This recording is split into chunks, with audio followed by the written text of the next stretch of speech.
สวัสดีผู้ชมกันอีกครั้งกับการถกถามกับข้าพเจ้าแม็กส่วนเรื่องของ EP นี้ก็ได้ว่าเป็นเรื่องที่น่าสนใจแล้วก็คนเหล่านั้นก็กำลังตื่นเต้นเนาะตื่นตาตื่นใจที่ทางการบินลาวก็คือเป็นสายการบินของลาวเนาะที่ว่าได้สร้างซื้อเครื่องบินโคแม็ก4909ของจีนก็ว่าได้ว่าเป็นเครื่องบินลำแรกของสป.ลาวสำหรับเครื่องบินค่ายนี้จากประเทศจีนท่านผู้ชมก็คือจะส่งมอบในวันนี้แหละก็คือตอนนี้ก็ได้ว่าส่งมอบแล้วอยู่ที่ประเทศจีนอยู่ที่ศูนย์ผลิตของโคแม็กเนาะกำลังเดินทางมาที่สป.ลาวก็ประมาณ2 โมงตอนช่วยเนาะหรือว่า14 โมงสุดนาทีจะเดินทางมาถึงสนามบินนวดไตของเรามีจันทร์สป.ลาวท่านผู้ชมแล้วก็ใน EP นี้แม็กก็จะได้ยกข้อมูลแล้วก็การวิเคราะห์ที่น่าสนใจแล้วก็ข้อมูลสำคัญหนึ่งเลยก็คือสิ่งที่การบินลาวโพสต์เนาะเกี่ยวกับการส่งมอบของโคแม็กนี่เนาะสองก็คือข้อมูลที่สำคัญเกี่ยวกับโคแม็ก4909เนาะแล้วก็3ก็คือเป็นอย่างจึงเลือกซื้อโคแม็กขายจากประเทศจีนเนาะเป็นอย่างคือบ่เลือกซื้อของขาย Airbus หรือว่า Boeing เนาะที่ว่ามีซื้อเสียงมาอย่างยาวนานซึ่งข้อนี้ก็เป็นคำถามที่ว่าคนในสังคมเหล่านั้นคอมเมนต์พูดคุยอารมณ์กันท่านผู้ชมเนื่องมาเริ่มกันที่สิ่งที่การบินลาวโพสต์เนาะก็คือเป็นโพสต์นี้ท่านผู้ชมพร้อมกับรูปของเครื่องบินลำใหม่เนาะโคแม็ก4909ก็คือถ้าเบิ่งจากรูปก่อนก็คือสวยงามเนาะเป็นเครื่องบินไอพ่นก็ถือว่าเป็นรูปภาพลักษณะที่ว่าทันสมัยท่านผู้ชมเรามาเริ่มกันที่ข้อมูลเนาะของการบินลาวโพสต์ก่อนท่านผู้ชมการบินลาวนั้นได้โพสต์เอาไว้ว่ายกระดับประสบการณ์การเดินทางของเจ้าไปกับลาวแอร์ไลน์วันนี้ถือว่าเป็นก้าวที่สำคัญ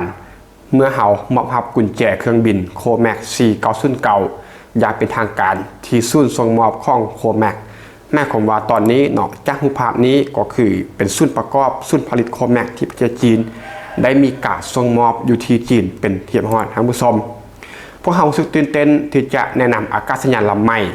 ให้กับผู้โดยสารที่สำคัญของพวกเขาโคแม็ก4909ลำนี้โดดเด่นด้วยลวดลายสีขาวและก็สีน้ำเงินอันเป็นเอกลักษณ์ของลาวแอร์ไลน์และก็สะท้อนเอกลักษณ์ขององค์กรเครื่องบินรุ่นนี้มาพร้อมกับที่นั่งสั้นประหยัดทั้งหมด90ที่นั่งท่านผู้ชมออกแบบเพื่อความสะดวกสบายของผู้โดยสารเป็นพิเศษบริเวณห้างเครื่องบินประดับด้วยดอกจำปาลาวสัญลักษณ์ประจำชาติและก็เอกลักษณ์ของลาวแอร์ไลน์เนาะก็คือลักษณะนี้ก็คือเป็นการสั่งเพนซี่เนาะเพราะว่าเมื่อเราสร้างเครื่องบินแล้วเนาะทางผู้ผลิตก็เฮ็ดซี่ตามใจของผู้สั่งเนาะนี่ก็คือเอกลักษณ์แล้วก็เป็นสีสันของการบินลาวเนาะก็คือสีขาวตัดด้วยสีน้ำเงินแล้วก็ประดับด้วยดอกจำปาก็ถือว่าสวยงามเรียบรุ่ก็ถือว่าพอใจเนาะท่านผู้ชมกับลวดลายนี้ก็คือมีความทันสมัยแล้วก็สวยงามบ่งบอกถึงความเป็นลาวท่านผู้ชมซึ่งในช่วงแรกนั้นเครื่องบินลำนี้จะให้บริการในเส้นทางภายในประเทศท่านผู้ชมก็คือในช่วงแรกเนาะจะให้บริการภายในประเทศลาวเท่านั้นแล้วก็ก่อนที่จะขยายเส้นทางไปสู่ตลาดต่างประเทศในอนาคตก็คือต่างประเทศก็หมายถึงบ้านใกล้เคียงในภูมิภาคอาเซียนท่านผู้ชมเส้นว่าหลักๆก็คือไทยเนาะเวียดนามแล้วก็จีนเพราะว่านี่คือเครื่องบินขนาดน้อยเนาะมันบ่คือAirbus 350หรือว่า Boeing 777เนาะที่ว่าบินออกนอกทวีปหรือว่าไปภูมิภาคอื่นเนาะนี่คือเครื่องบินน้อยที่ว่าบินระยะไกลแล้วก็ระยะกลางท่านผู้ชมก็คือให้บริการภายในสปป.ลาวเป็นต้นแล้วก็บินภายในภูมิภาคก็คือบ้านใกล้เคียงกันเนาะก็คือไทยจีนเวียดนามเป็นต้นท่านผู้ชมซึ่งข้อมูลสำคัญอีกหนึ่งก็คือ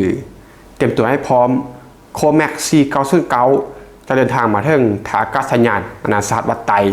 ก็คือเขาเวียงจันทร์ท่านผู้ชมในวันที่31 มีนาคมก็คือวันนี้ท่านผู้ชม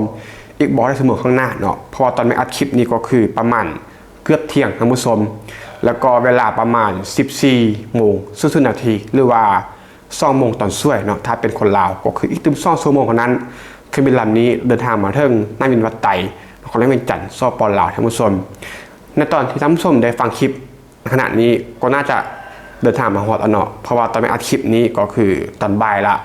แม็กอัพคลิปท่านผู้ชมฟังอยู่ก็น่าจะเป็นช่วงเวลาที่เครื่องบินลำนี้ได้มาฮอดท่านผู้ชมประเด็นต่อมาก็คือข้อมูลเกี่ยวกับโคแม็ก4909ลำนี้ท่านผู้ชมก่อนที่เราจะไปเกี่ยวกับประเด็นวิเคราะห์ว่าเป็นอย่างการบินลาวจึงซื้อโคแม็กของขายจีนเนาะ เป็นอย่างคือบ่เป็น Airbus หรือว่า Boeing ที่ว่ามีคนเจ้าของเราจำนวนหนึ่งตามคำถามท่านผู้ชมโคแม็กC909นี้เป็นเครื่องบินโดยสารที่พัฒนาโดยบริษัท Commercial Aircraft Corporation of China หรือว่าว่าง่ายคือโคแม็กท่านผู้ชมซึ่งเป็นบริษัทผู้ผลิตอากาศยานของจีนเครื่องบินรุ่นนี้ถูกออกแบบให้เป็นเครื่องบินโดยสารที่ว่าเดินทางระยะกลางและก็ระยะไกลท่านผู้ชมรองรับผู้โดยสารในประมาณ90ที่นั่งโดยเน้นประสิทธิภาพในการใช้เชื้อเพลิงและก็ควบคุมค่าทางเศรษฐกิจท่านผู้ชมโคแม็กรุ่นนี้ท่านผู้ชมแสดงเทคโนโลยีอากาศพลศาสตร์ชั้นสูงเนาะมีโครงสร้างที่ผลิตจากวัสดุน้ำหนักเบาเพื่อลดการใช้เชื้อเพลิงท่านผู้ชมก็คือประหยัดเชื้อเพลิงและก็ใช้เครื่องยนต์ที่มีประสิทธิภาพสูงเพื่อให้เป็นมิตรต่อกับสิ่งแวดล้อมภายในห้องโดยสารนั้นออกแบบให้กว้างขวางมีระบบปรับอากาศที่ว่าทันสมัยและก็เบาะนั่งนั้นที่ออกแบบให้มาเพื่อความสะดวกสบายให้แก่ผู้โดยสารหลายขึ้นท่านผู้ชมแล้วก็ด้านที่เราได้กล่าวไปท่านผู้ชมโคแม็กซี909ลำนี้ก็คือออกแบบมาเพื่อให้บริการระยะไกลก็คือบินภายในประเทศลาวและก็ระยะกลางเนาะบินในภูมิภาคก็คือจีนไทยเวียดนามเป็นต้นเนาะบ่สามารถบินไปไกลกว่านี้หรือว่าข้ามทวีปใดท่านผู้ชมเนื่องจากข้อจำกัดด้านระยะทางการบินและก็ข่มจุเชื้อเพลิงท่านผู้ชมการออกแบบมาตรฐานก็เพื่อประหยัดเชื้อเพลิงเนาะบินระยะไกลแล้วก็ระยะกลางเนาะก็คือลดเชื้อเพลิงประหยัดเชื้อเพลิงคุ้มค่าทางด้านเศรษฐกิจเนาะบ่ได้ออกแบบมาเพื่อเป็นการกินเชื้อเพลิงขนาดที่ว่ามันใหญ่หรือว่ามันแห้งที่ว่าบินไปไกลได้ท่านผู้ชมประเด็นสุดท้ายก็คือเป็นอย่างการบินลาวจึงเลือกซื้อโคแม็กC909ของค่ายจีนเนาะเป็นอย่างคือบ่เป็น Airbus หรือว่า Boeing คือคนบางกลุ่มตั้งคำถามท่านผู้ชมหนึ่งเลยก็คือความสัมพันธ์ทางเศรษฐกิจแล้วก็การเมืองเนาะลาวกับจีนนั้นก็ถือว่ามีความสัมพันธ์ที่ว่าแน่นแฟ้นในเชิงของเศรษฐกิจแล้วก็โครงสร้างพื้นฐานโดยจีนนั้นเป็นนักลงทุนรายใหญ่ในสปป.ลาวท่านผู้ชมอันนี้หลายท่านที่ฟังอยู่ก็ฮู้ดีเนาะโดยเฉพาะในโครงการขนาดใหญ่เช่นว่าทางรถไฟลาวจีนเขื่อนเป็นต้นแล้วก็ธุรกิจต่างๆเนาะก็คือจีนเป็นผู้ลงทุนรายใหญ่ในสปป.ลาวท่านผู้ชมซึ่งการซื้อเครื่องบินจากจีนนี้ก็ช่วยเสริมสร้างความร่วมมือทางเศรษฐกิจและก็การขนส่งระหว่างสองประเทศท่านผู้ชมนี่คือการวิเคราะห์ข้อหนึ่งเนาะสองก็คือต้นทุนที่ว่าคุ้มค่าท่านผู้ชมโคแม็กC909ลำนี้ก็คือมีต้นทุนในการจัดซื้อและก็การดำเนินงานที่ว่าต่ำกว่าเครื่องบินของผู้ผลิตรายใหญ่เช่นว่า Boeing หรือว่า Airbus เนาะเห็นให้หลักแอร์ไลน์นั้นสามารถลดค่าใช้จ่ายและก็เพิ่มความสามารถในการแข่งขันในอุตสาหกรรมการบินเพิ่มประสิทธิภาพให้กับหลักแอร์ไลน์เนาะนั่นแหละถ้าเป็น Boeing หรือว่า Airbus เนาะในเรื่องของการผลิตการออกแบบก็คือมันเป็นการบินในระยะไกลเนาะก็คือบินไปในประเทศที่ห่างไกลหรือว่าบินออกทวีปเนาะซึ่งสปป.ลาวก็บ่ได้ต้องการแบบนั้นอยู่แล้วเนาะสิ่งที่สปป.ลาวต้องการก็คือหลักๆต้องการก็คือให้บริการภายในประเทศแล้วก็ภูมิภาคที่ว่าใกล้เคียงเนาะลาวไทยจีนเวียดท่านผู้ชมก็คือฉะนั้นโคแม็กก็จึงเป็นทางเลือกที่ว่าดีกว่าในเรื่องของต้นทุนในการจัดซื้อแล้วก็การขนส่งการดำเนินงานต่างๆเนาะก็คือมันถือกว่าท่านผู้ชมถ้าเป็น Airbus หรือว่า Boeing มันก็จะแพงกว่าแล้วก็เรื่องความคุ้มค่าการประหยัดต่างๆเมื่อมีข้อรวมแล้วก็คือโคแม็กC909ก็คุ้มค่ากว่า3ก็คือเป็นการสนับสนุนอุตสาหกรรมการบินของจีนท่านผู้ชมจีนนั้นกำลังพัฒนาอุตสาหกรรมอากาศยานของตนเองเนาะเพื่อแข่งขันกับตะวันตกการที่ลาวเลือกใช้ C909นี้จึงเป็นส่วนหนึ่งของการสนับสนุนการพัฒนาอุตสาหกรรมอากาศยานของภูมิภาคเอเชียท่านผู้ชมก็จีนเนาะก็ได้มีการพัฒนาเพิ่มประสิทธิภาพในอุตสาหกรรมการบินเนาะในการผลิตเครื่องบินต่างๆนี่ก็ถือว่าเป็นการอุดหนุนเนาะกับผู้ที่เป็นทุนรายใหญ่ที่เข้าลงทุนในสปป.ลาวแล้วก็เป็นการสนับสนุนในภูมิภาคท่านผู้ชม C ก็คือการขยายเครือข่ายการบินในอนาคตด้วยเส้นทางการบินที่ว่าเพิ่มขึ้นของเราแอร์ไลน์โดยเฉพาะเส้นทางการบินที่ว่าเชื่อมโยงกับจีนC909ลำนี้ก็เป็นตัวเลือกที่ว่าเหมาะสมในการรองรับความต้องการของผู้โดยสารในตลาดเอเชียท่านผู้ชมและ5ก็คือการรองรับเส้นทางภายในประเทศและก็ภูมิภาคเนาะเครื่องบินรุ่นนี้เหมาะสำหรับเที่ยวบินระยะสั้นเทิงกลางเนาะดังที่แม็กได้กล่าวไปซึ่งตอบโจทย์ต่อกับเครือข่ายการบินของลาวที่เน้นเที่ยวบินภายในประเทศแล้วก็เส้นทางไปยังเพื่อนบ้านเช่นว่าไทยเวียดนามแล้วก็จีนท่านผู้ชมสรุปแล้วก็คือโคแม็กC909ลำนี้เนาะได้มีการมอบหับอย่างเป็นทางการแล้วจากเพจการบินลาวโพสต์เนาะอยู่ที่จีน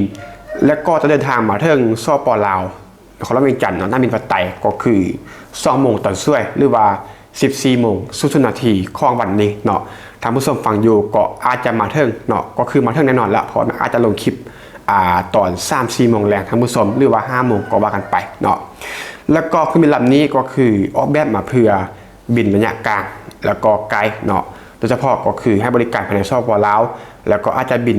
ออกนอกประเทศก็คือจีนไทยเวียดนามเนาะซึ่งรุ่นนี้ก็เหมาะสมที่สุดเนาะเหมาะสมกว่า Airbus หรือว่า Boeing ท่านผู้ชม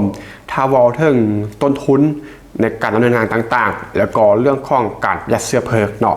อาจจะบ่ต้องใช้เครื่องที่มันแห้งขนาดนั้นแล้วก็เสื้อเพลิงที่บรรจุออกนอกประเทศข้ามทวีปไปกันขนาดนั้นเนาะซึ่งเครื่องบินลำนี้ก็เหมาะสมท่านผู้ชมสำหรับโคแม็ก490เนาะของประเทศจีนก็คือรวมๆแล้วก็วอลถึงการคุ้มค่าแล้วก็ความเหมาะสมคือบริการภายในประเทศแล้วก็ภูมิภาคใกล้เคียงเนาะรุ่นนี้ก็เหมาะสมในเรื่องของราคาเสื้อเพลิงต้นทุนต่างๆบอกง่ายก็คือมันเหมาะสมกับ Airbus แล้วก็ Boeing เนาะเขาบอกได้มากความว่ามันดีกว่า Airbus หรือ Boeing ท่านผู้ชมเขาบอกถึงความเหมาะสมในการใช้งานเนาะบางสิ่งมันอาจจะบ่ดีท่อแต่ว่าถ้าบอกถึงความใช้งานถ้าบอกถึงความสะดวกสบายแล้วก็ถ้าบอกถึงความเหมาะสมในการใช้งานก็คือมันเข้ากันกว่าท่านผู้ชมก็คือมันประหยัดกว่าแล้วก็ถูกกว่าเนาะมันคุ้มค่ากว่าท่านผู้ชมก็ประมาณนี้รับเรื่องของใน EP นี้ท่านผู้ชมที่ว่าฟังพอจุดนี้เนาะมีความคิดเห็นตัวใดได้มาแลกเปลี่ยนอารมณ์กันก็เต็มที่คอมเมนต์ได้เลย